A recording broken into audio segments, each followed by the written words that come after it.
بسم اللہ الرحمن الرحیم۔ السلام علیکم، welcome to our channel information factory. 5 اگست 2019 یہ وہ سیاہ دن تھا جس دن انڈین پارلیمنٹ میں ایک اعلان کیا گیا کہ آج سے آرٹیکل 370 ہٹایا جا رہا ہے۔ اب سے جموں و کشمیر، جو کہ گزشتہ کئی برسوں سے ایک متنازع علاقہ مانا جاتا تھا، اب سے انڈیا کا حصہ ہوگا۔ اس فیصلے کا سنایا جانا تھا کہ پاکستان سمیت پوری دنیا میں جیسے کوہرام مچ گیا۔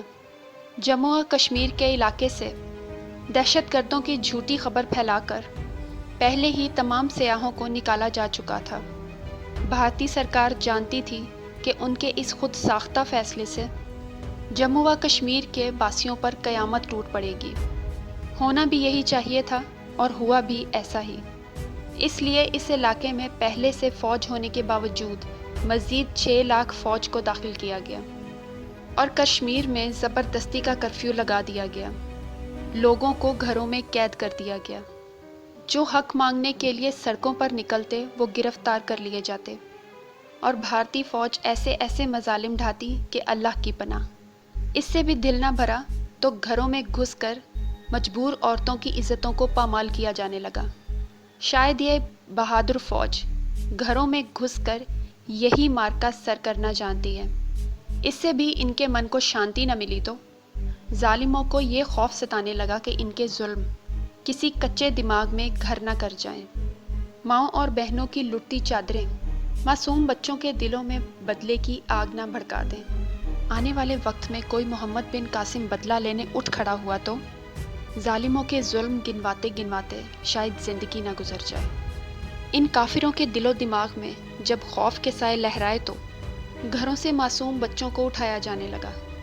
ناظرین، اگر آپ ماں باپ ہیں تو ایک لمحے کے لیے ان کے دکھ کا اندازہ لگا کر دیکھیں۔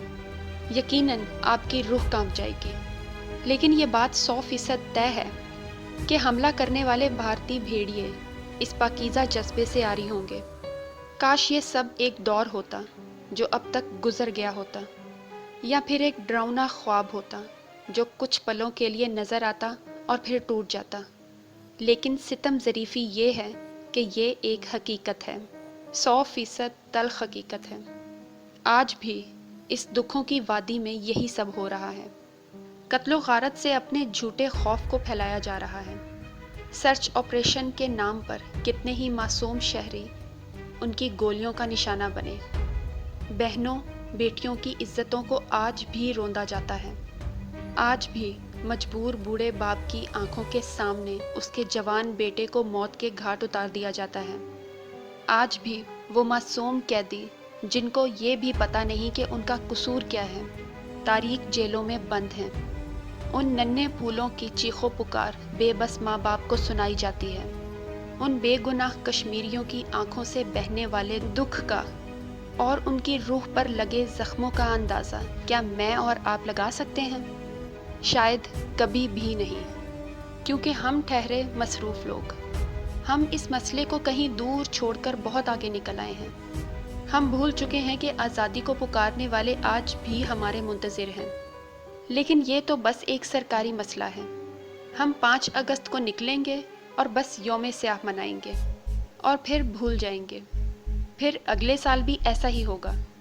مگر بھارت میں اس کے بالکل برعکس ہو رہا ہے۔ کشمیر کو ایک ٹرمپ کارڈ کے طور پر کھیلا گیا ہے۔ وہاں کا بکاؤ میڈیا جھوٹی ویڈیوز دکھاتا ہے۔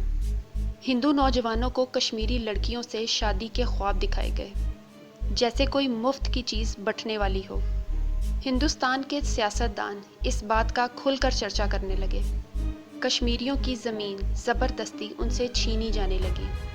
سیکولر بھارت کا دکھاوا کرنے والی سرکار نے ہندو مسلم فسادات کروائے۔ کئی مسلمان ان کے اس ظلم کا نشانہ بنے۔